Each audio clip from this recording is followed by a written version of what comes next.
Hi అండి, నమస్తే. Welcome to Shanti kitchen. ఈరోజు రెసిపీ శనగపప్పు సొరకాయ కర్రీ అనమాట. ముందుగా లేతగా ఉన్న సొరకాయని తీసుకోవాలి. లేతగా ఉన్న సొరకాయతో కర్రీ చేసుకుంటే టేస్ట్ చాలా బాగుంటుంది.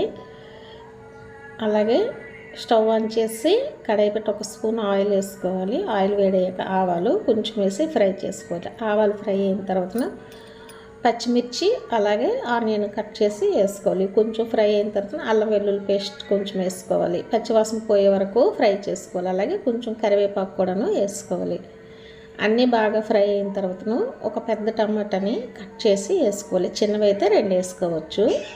అలాగే మన కర్రీకి సరిపడినంత సాల్ట్, పసుపు, కారం అన్నీ వేసి ఒకసారి కలిపి మూత పెట్టి టమాటా అంతా కూడాను పూర్తిగా మగ్గనివ్వాలి. టమాటా అంతా కూడాను ఈ విధంగా బాగా మగ్గిన తర్వాతను ఒక అరగంట సేపు నానబెట్టుకున్న శనగపప్పుని వేసుకోవాలి. శనగపప్పుని వేసి అలాగే ముందుగా కట్ చేసి పెట్టుకున్న సొరకాయను కూడాను వేసుకోవాలి. పైన చెక్కు తీసి చిన్న చిన్న ముక్కలుగా కట్ చేసుకోవాలి. కట్ చేసుకున్న సొరకాయను కూడా వేసి అంతా కలిసేటట్లు కలుపుకొని మూత పెట్టి ఈ సొరకాయ అంతా కూడాను మగ్గనివ్వాలి. ఒక 2 నిమిషాల తర్వాత తీసి అంతా ఒకసారి కలుపుకోవాలి. ఈ విధంగా కొంచెం మగ్గితే మనకి సరిపోతుంది. ఈ విధంగా అంతా మగ్గిన తర్వాతను మన గ్రేవీ కోసం కొంచెం నీరు వేసుకోవాలి. కొంచెం నీరు వేసుకుని ఉడికించుకోవాలి.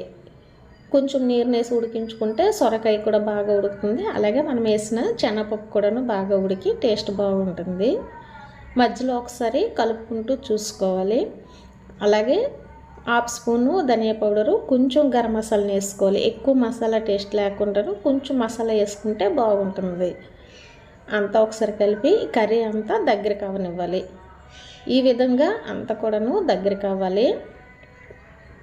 మనకు కొంచెం గ్రేవీలాగా కావాలంటే కొంచెం గ్రేవీలాగా ఉన్నప్పుడే స్టవ్ ఆఫ్ చేసుకోవచ్చు. ఈ విధంగా ఉన్నప్పుడు స్టవ్ ఆఫ్ చేసుకుంటే సరిపోతుంది. ఈ విధంగా మనము కర్రీ తయారు చేసుకుంటే అన్నంలోకైనా చపాతీకైనా చాలా బాగుంటుంది. ఈ వీడియో మీకు నచ్చినట్లయితే లైక్ చేసి షేర్ చేసుకోండి. మరిన్ని మంచి రెసిపీస్ కోసం మన ఛానల్ని సబ్స్క్రైబ్ చేసుకోండి. Thank you for watching.